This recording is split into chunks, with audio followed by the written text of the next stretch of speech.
You're not worth the trouble anymore. Those were the last words my father said to me before I was thrown out at 18. November 14th, 26 degrees outside, $42 in my pocket, and a Honda Civic with a broken heater.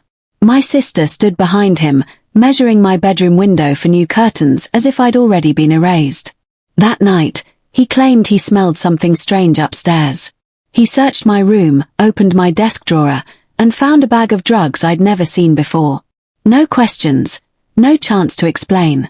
Just, pack your things. My mother stood frozen in the doorway, tears streaming, but when she tried to speak, my father silenced her. My sister smiled faintly, then walked away. I stuffed clothes into a garbage bag, trembling. Jocelyn appeared, tape measure in hand, pretending sympathy while already planning how to redecorate my room. My father stood on the porch, arms folded, refusing to look at me.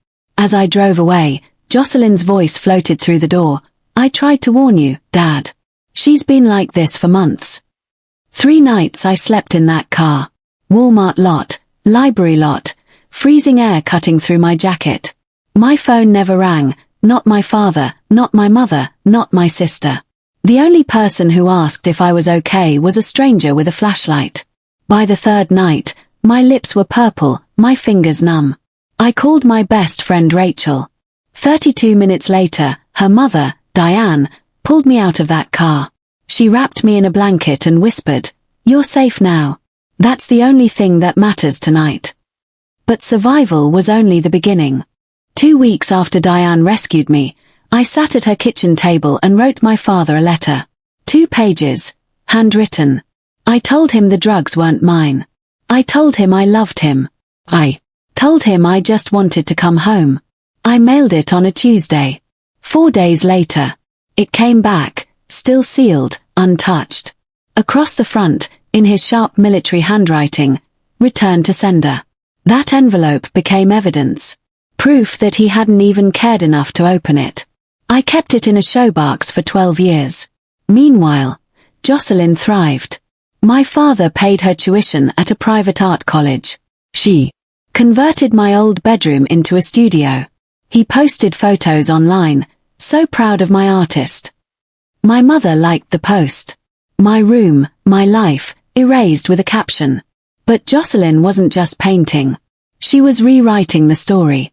She told relatives I'd run off with. A boyfriend, that I'd chosen the streets. My father spread his own version. I had a drug problem. They tried everything, but I refused help. It was clean, simple, and easy for everyone else to believe. I was erased twice, once physically, once narratively. And silence from my mother sealed it. She never corrected him. She never defended me. Fear kept her quiet, and her quiet kept me alone. 6 months later, exhausted from double shifts, I sat in my car and thought maybe he was right. Maybe I was the problem. Diane found me crying in her kitchen at 2 a.m. She didn't hug me. She didn't sugarcoat it. She said, "If you believe what he said about you, he wins. And he doesn't deserve to win." That sentence shifted something inside me. The next week, I applied to nursing school. But the truth about Jocelyn's smile that night, the secret behind the drugs in my desk, wouldn't surface until years later. For years, I carried the weight of that night without proof. My father's version of the story spread through the family. Shelby was a drug addict. Shelby chose the streets. Shelby abandoned them. Jocelyn's smile in the hallway haunted me, but I never knew why. Then, 12 years later, Megan, an old friend, called. She'd been transferring data from her old phone when she stumbled across a forgotten text thread with Jocelyn. One message stopped her cold. "Ugh."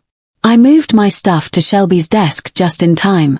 Dad's about to lose it face with tears of joy. Her stuff. Her drugs. Planted in my desk. Jocelyn had set me up, and my father had believed her without question. That single text explained everything. The smile, the silence, the certainty. My exile wasn't about discipline. It was about betrayal. Megan's voice cracked as she read it to me. "I'm so sorry, Shell. I didn't even register it back then. I should have." I saved the screenshot. I didn't show it to anyone. I didn't know what I'd do with it. But I knew one thing, the truth had finally surfaced. By then, I had built a life of my own. Nursing school, long shifts, a clinic for homeless veterans. I didn't need their approval. But that evidence sat in my phone like a loaded weapon, proof that the story they told was a lie. And when my father finally reached out after 12 years, proud of the daughter he once disowned, I knew exactly what to send back. 12 years passed in silence. Then one evening, I opened LinkedIn and saw a message from a name I hadn't seen in over a decade. Gerald A. Bennett. My father. Shelby, it's your dad. I saw the article about your clinic. I always knew you had it in you. I'd like to talk. Mom misses you. We all do. I read it 3 times. My hands shook, not from fear, but from anger. You always knew. This was the man who told me I wasn't worth the trouble, who blocked my number, returned my letter unopened, and let Jocelyn take my room the same night I froze in a parking lot. And now he wanted to rewrite history. I didn't respond. Not that night. Not the next day. For 2 weeks, the message sat in my inbox like a grenade. Then he sent another. The family would love to hear from you. Aunt Gladys asks about you all the time.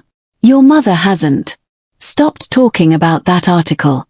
Jocelyn's been asking about you, too. Maybe we could set up a call. I think it's time. Jocelyn asking about me. The same sister who planted drugs in my desk. The same sister who erased me with a smile. I almost laughed. That's when I knew what to do.